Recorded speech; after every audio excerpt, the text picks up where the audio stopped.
जवळ येत कोणताही महात्मा पहा, कोणताही महात्मा पहा, त्याला ज्ञान नाहीच त्याच्याजवळ, फक्त आशीर्वाद. बघितलं तुम्ही, किती मोठा माणूस असू द्या, त्याला जर विचारलं काय काय नाही, मी आशीर्वाद देतात. ह्याच्या बापाचा आहे का आशीर्वाद? ज्ञान, मगाशी सांगितलं तुम्हाला, ज्ञान या जगात महत्वाचं आहे, आशीर्वाद महत्वाचा नाही. आणि अशा अवस्थेमध्ये म्हणजे दोन्ही सांगितलं तुम्हाला, पुण्याचा जन्म आणि पापाची गती, हे पण महान सती आणि सत्पुरुष, हे पण. म्हणून आयुष्यात ह्या लोकांना टच करू नका, आपलं पाप काय कमी काय, म्हणून ह्या लोकांना हात लावून भगवंताला तुम्ही त्रास देताय. दोन्ही गोष्टी. आणि तिसरा महत्वाचा पॉईंट जो मी सांगतोय तुम्हाला, कर्ज घेऊ नका कुणाचं. अन्नाचं कर्ज असेल, पैशाचं, तुम्ही जसे आहात तसे जगा, ज्ञान मिळेल तुम्हाला. ज्ञानोबांचे शब्द सांगू का, अशा माणसाला ज्ञान शोधत येतं. समाधी घर पुसे माणसाचे, समाधी विचारत येते की हा साधक कुठे आहेत, मला स्वीकार करायचा आहे त्याचा. ज्ञान याची भेटी उत्कंठावा, हजार शब्द आहेत महाराज अशा पद्धतीचे. अभ्यास करून पहा तुम्ही. आणि जिथे ह्या गोष्टी नाही, चुकोनी, ज्ञानोबांचे काही काही शब्द इतके सुंदर आहेत, जे तर शांतीचा जिव्हाळा नाही, विसरोनी सुख निर्गे, काही आनंद येतच नाहीत. मग काही काही माणसाचे थोबाड तेवढे वाईट आहेत महाराज, किती आनंद झाला तरी ते दहाव्याचे चेहरे आहेत, काही किती काय. म्हणून उपकार करवून घेऊ नका. शब्द आहे का, उपकार करू कशाचेही, अर्थ असो, मान असो, प्रतिष्ठा घेऊ नका. बरं वाटेल तुम्हाला, पण संत नाही होणार तुम्हाला, ज्ञान नाही मिळणार तुम्हाला. आणि म्हणून ते ऋण उतरण्यासाठी आलेले शुकदेव जेव्हा परीक्षितीला सांगतायत की मी तुझ्या वंश परंपरेतलं अन्न खाल्लेलं आहे, त्या ऋणातून मुक्त होण्यासाठी मी आज आलोय. आणि त्यांचे जे प्रश्न आहेत ते खूप सुंदर प्रश्न आहेत. काय पाहिजे ते सांग, काही सांगितलं नाही, फक्त 2 प्रश्नावर भागवत आहेत. जगायचं कसं हा पहिला प्रश्न आहे शुकदेवांना राजा परीक्षितने विचारलेला, आणि दुसरा प्रश्न आहे मरायचं कसं, याच्यावर भागवत आहे महाराज, दुसरं काही भागवत नाही. जी लोक वेगळा अर्थ काढतात भागवताचा ती भाग्यवान आहेत, पण खरा प्रश्न भागवतामध्ये हा आहे, जगायचं कसं, कशा पद्धतीने जीवन जगलं पाहिजे. आणि दुसरा प्रश्न असा आहे, मरायचं कसं. आणि ह्या मरायच्या प्रश्नावर 8वा अध्याय ज्ञानोबारायांचा, मेलं कसं पाहिजे. ज्ञानोबाराय सांगतात, मरण येण्यासाठी साधना करावी लागते. खूप सुंदर सुंदर विषय ज्ञानेश्वरी महाराजांचे बरं का 8व्या अध्यायामध्ये. जी संत मंडळी आहे ना, ज्ञानोबाराय म्हणतात त्यांनी टेन्शनच घेऊ नये मरण्याचं. ज्ञानोबाराय म्हणतात त्यांनी टेन्शनच घेऊ नये मरण्याचं. त्यासाठी दृष्टांत सांगतो, म्हणजे तुम्हाला काय घेऊच नाही. ज्ञानोबारांची 2 ओव्या आहेत, त्यातली एक ओवी सांगतो. लग्न ठरलेली जी मुलगी आहे, जिचा साखरपुडा झालेला आहे, ती शरीराने जरी माहेरी असली तरी ती मनानं सासरी असते. बसते का डोक्यामध्ये? आता हे तर कळलं पाहिजे ना कमीत कमी. साखरपुडा झालेली मुलगी माहेरी उदास असते. केळवली नवरी माहेर, ज्ञानोबाराय सांगतात, न मरता करी मृत्यू सूचना. ती मेलेली नाहीये माहेरसाठी, पण मनानं गेलेली येते, कारण की तिचं मन सासरी लागलेलं आहे आणि तिचं शरीर माहेरी. ज्ञानोबारायचे पण दृष्टांत किती सुंदर आहेत, काय सायकोलॉजी असेल ज्ञानोबारायची, कशा पद्धतीने ज्ञानोबाराय निरूपण करतात पहा तुम्ही. शरीराने ती माहेरी आहे आणि मनानं ती उदास आहे, सासरी, त्याचा सतत त्याचा विचार करते. ज्ञानोबाराय म्हणतात, विषयावरी निगड टाकवणे, जे विषयाशी तिळांजळी देवणी. शब्द पहा कसा आहे, विषयाला ज्यांनी तिळांजळी दिलेली, तिळांजळी म्हणजे 10वा, मेरणं नाही.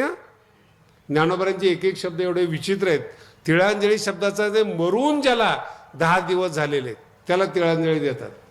ज्याचे विषय मरून 10 दिवस झालेले आहेत, अशा माणसांनी मरणाची चिंता करू नये. कारण की ते शरीराने संसारामध्ये आहात आणि मनाने पारमार्थिक आहेत, मनाने देव झालेले. एक शब्द ज्ञानोबांचा आहे, त्यांचा आकार माणसाचा आहे, तो मनुष्याची होवी नीट अंतकरणामध्ये बसवा, तो मनुष्याची परब्रह्मवेखे ओळखतो. मनुष्यच आहे तो, पण आत जर गेलात तुम्ही तो परब्रह्म येतो, देव येतो. असं वाटतं की परब्रह्माने अवतार घेतलेला आहे. शरीराने संसारिक आहेत पण मनाने संसारिक नाहीत. अशा लोकांना मरणाची चिंता नाही. देह झोळ शब्द वापरलाय. झोळ म्हणजे खोळ. विण्याला खोळ आहे, ती कधी उतरून गेली तरी विण्याचं काही बिघडत नाही. तसं आत्मज्ञान ज्याच्याकडे आहेत, आत्मानुभूती ज्याच्याकडे आहेत, शरीर कधीही निघून गेलं काही फरक पडत नाही. जे विषयाशी तिळांजळी देऊनी. दुसरा शब्द आहे प्रवृत्तीवरी निगड वाहूनी. प्रवृत्ती शब्दाचा अर्थ आहे कर्म. नवीन आश्रम बनवायचा, नवीन उपक्रम करायचा, विश्वशांतीसाठी महायज्ञ करायचा, सगळं याच्यातच आहे प्रवृत्तीमध्ये. जगाचं कल्याण व्हावं. ज्ञानोबा म्हणतात प्रवृत्तीच नाही, दगड टाकलेला आहे प्रवृत्तीवर, आणि अंतःकरणातून ते मजसी एक रूप झालेले आहेत. अशा माणसांनी मरणाची चिंता करू नयेत. नीट ऐका बरं का, खूप छान विषय आहेत. मरण कसं असलं पाहिजे. ती जी मुलगी आहे जिचा साखरपुडा झालेला आहे, ती माहेरी उदास आहेत पण मनात नवरा बसलेला आहे. ज्ञानोबराय म्हणतात हे जे संत आहेत, हे जे भक्त आहेत, ते संसाराच्या दृष्टीनं जिवंत आहेत पण मनामध्ये मी बसलेलो आहे. म्हणून मनाने ते परमार्थ स्वरूप झालेले आहेत. त्यांना संसाराची एक झळ सुद्धा जाणवत नाहीत.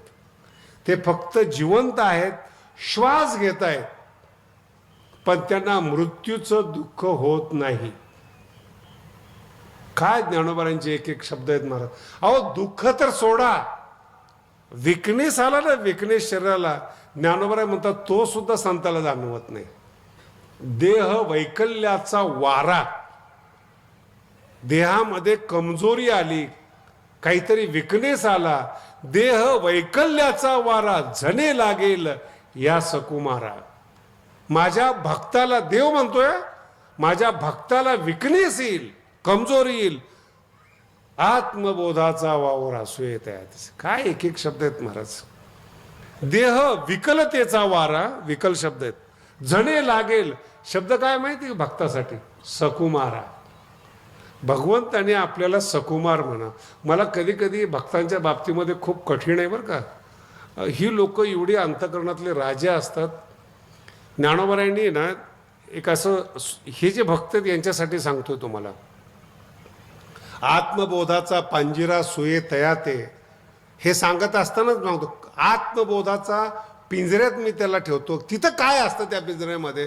ज्ञानोबराय म्हणतात तुम्ही माझ्या समोर बसलेले आहात पा, आणि जवळजवळ म्हातारे झालेले आहेत असं गृहीत धरतो, आणि जे म्हातारे नाही ते विद्यार्थी आहेत, आणि जवळजवळ म्हातारे झालेले आहेत असं गृहीत धरतो, आणि जे म्हातारे नाही ते विद्यार्थी आहेत, त्यांना अजून संसार कळायचा आहे. मग काय असतं? वाटणी असते संसारामध्ये. मुलीला हे दिलेले आहेत, पोराला हे दिलेले आहेत, लहान पोराला ते दिलेले आहेत, अशा वाटण्या केलेल्या असतात. ज्ञानोबरायांचा शब्द पहा कसा आहे. ज्ञानोबराय 10व्या अध्यायामध्ये म्हणतात, आज भगवंत म्हणतात मी माझी वाटणी केलेली. भगवंत म्हणतात मी माझी वाटणी केलेली. ही सृष्टी आहेत, प्रपंच आहेत, काय सगळं सगळं दिलेलं आहे. शेवटी सगळं दिल्यानंतर भगवंत म्हणतात माझं शरीर शिल्लक राहिलेलं आहे. भगवंत म्हणतात माझं शरीर शिल्लक राहिलेलं आहे. ज्ञानोबरायाच्या मुखातून काय एक एक वर्णन येतं पहा. ज्ञानोबराय म्हणतात ते शरीर सुद्धा कृतज्ञता म्हणून लक्ष्मीला देऊन टाकलं. शरीर सुद्धा पाय लक्ष्मीच्या हाती, शरीर सुद्धा लक्ष्मीला देऊन टाकलं. मग काय राहिलं शिल्लक? हा आपला प्रश्न आहे. शरीरही दिलं, वावर दिलं, बँक बॅलन्स, शिल्लक काय राहिलं? भगवंत म्हणतात हेच कळायला अक्कल लागते. सगळं जरी दिलं तरी स्वतःचं एक सुख असतं, स्वतःचं एक सुख असतं. ज्ञानोबराय म्हणतात ते मी लक्ष्मीला दिलेलं नाही, ते इतर कोणाला दिलेले, ज्ञानीला नाही, योगीला कोणालाच दिलेलं नाहीत. आणि त्या सुखाची उपमा ज्ञानोबराय साजूक सुख म्हणून करतात. हा जगातला पहिला शब्द आहे तर सुखाला साजूक सुख म्हणणं. आपण जे घेतो ते डालडा आहे.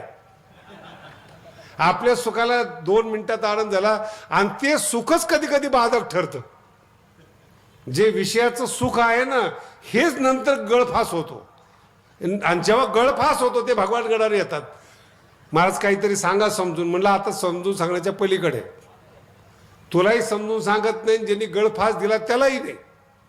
लक्षात येत आहे? हे सुख साजूक नाही. भगवंत म्हणतात माझं ऐसेचे सुख साजूक. आणि ते लक्ष्मीला सुद्धा न दिलेलं सुख ते मी भक्तासाठी राखीव ठेवतो.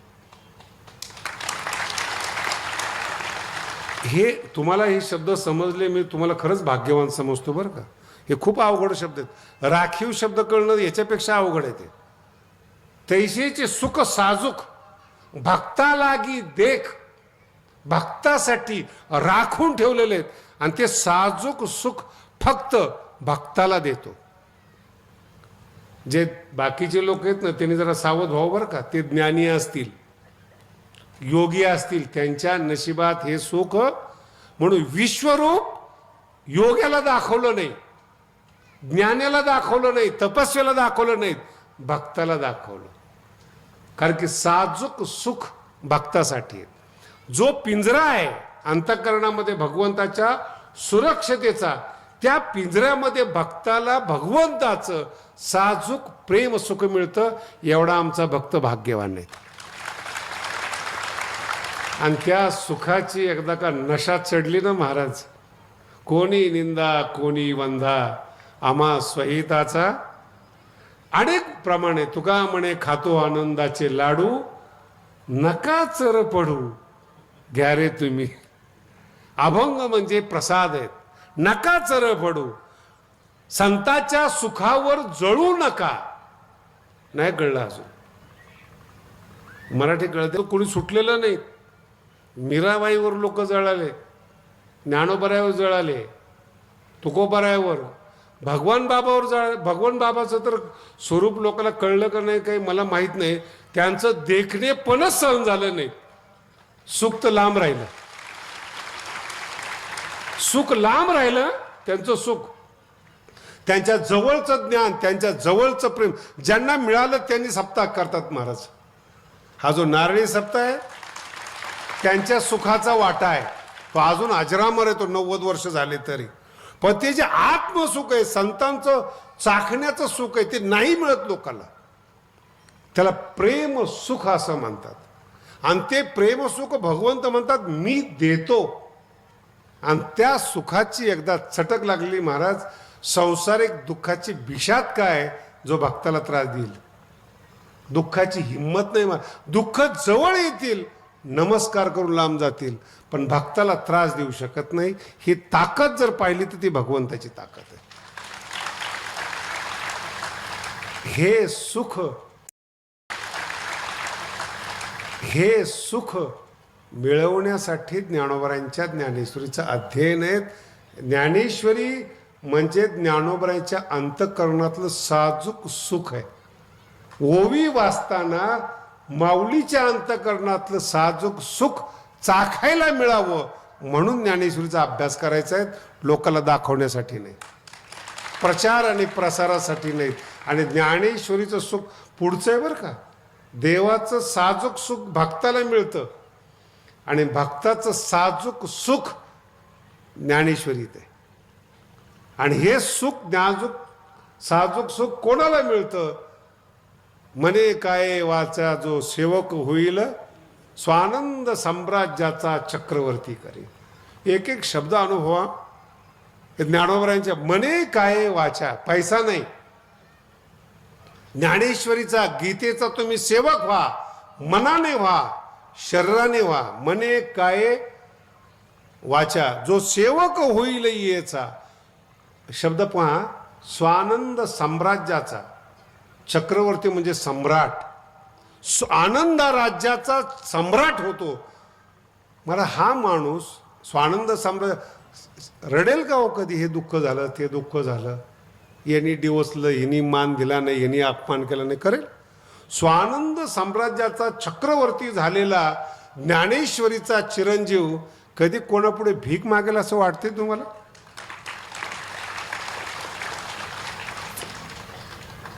ही वैशिष्ट्य आहेत. आणि असं एकदा जीवन झालं ना तुमचं, त्या जीवनाला सांभाळण्याची जबाबदारी भगवंत स्वतः घेतात. अंतकालेच मामे, हा विषय फार महत्त्वाचा. अंतकालेच स्मरण मुक्त्वा कलेवरम. साधू संतांना ही जी लोक म्हणतात ना मरताना देवाचं नाव आलं पाहिजेत किंवा काय, हे सगळं ज्ञानेश्वरीच्या बाबतीत झूट आहे. ज्ञानोबा म्हणतात आयुष्यभर साधना केली ना, म्हातारपणी स्मरण ठेवायची जबाबदारी भगवंत म्हणतात ती माझी. बुद्धी भ्रष्ट होऊ नये याची जबाबदारी माझी. त्यांनी पुण्य केलेले आहेत, साधना केलेली आहेत, आयुष्यभर नामचिंतन केलेले आहेत, आणि त्यांनी सुद्धा भगवंताचं नाव घ्यावं मग मी धावत जाईल. ज्ञानोबा म्हणतात असं नाही होत. माझा भक्त आहे तो, साजूक सुख चाखलेला भक्त आहेत. आशाला मृत्यूचं दुःख, अरे मृत्यू माझा दास आहे, माझा दास माझ्या भक्ताला त्रास द्यायची हिंमत ठेवतो असं होऊ शकत नाही. म्हणून साधूचे सगळे अभंग वाचा महाराज. काळ गुलाम सलाम करी, काळ गुलाम सलाम करी. काळ शब्दाचा अर्थ विचित्र आहेत. 400 वर्ष झाले कोणीही प्रचार केला नाही तुकोबारायांचा आणि ज्ञानोबारांचा, तरी दोघांची नावं अजरामर आहेत. याला म्हणतात काळावर मात. नाहीतर बाकीचे संसारिक माणसं हयात असताना स्वतःचा पुतळा बांधतात. एका महाराजाने तर स्वतःचीच मूर्ती तयार करून ठेवली हयात असताना. मी त्यांना विचारलं तुमच्या शिष्यावर विश्वास नाही का? काय भरोसा आहे? स्वतःचीच मूर्ती हयात असताना तयार केली एक, आणि स्वतःचा पुतळा तयार करून ठेवला दोन. दोन्ही प्रापंचिक आहेत. लक्षात आलं? यांचं मरण सोडा, दुःख सुद्धा रडतं की किती दुःख देऊ, इतकं दुःख होतं यांना. दया करावी असं वाटतं, पण कोण करणार दया यांच्यावर? केलेल्या कृतीचा तो परिणाम आहे, जबाबदार आहे. म्हणून कधीही लक्षात ठेवा, ऋण करताना, पाप करताना कदाचित काही क्षणापुरतं तुम्हाला गोड वाटेल, काही क्षणापुरतं व्यभिचार करताना तुम्हाला गोड वाटेल. ज्ञानोबारांच्या ओव्या इतक्या सुंदर आहेत महाराज. जाळोनी धर्माचा मळा, आपलं पुण्य समाप्त करून सुखाचा भोग आहेत, पुण्य वाढवून सुखाचा भोग नाही आहे. म्हणून काही काही शब्द सांभाळून घ्या, काही काही व्यवस्था सांभाळून घ्या, आणि मग आपल्या जीवनाच्या पुढे जा.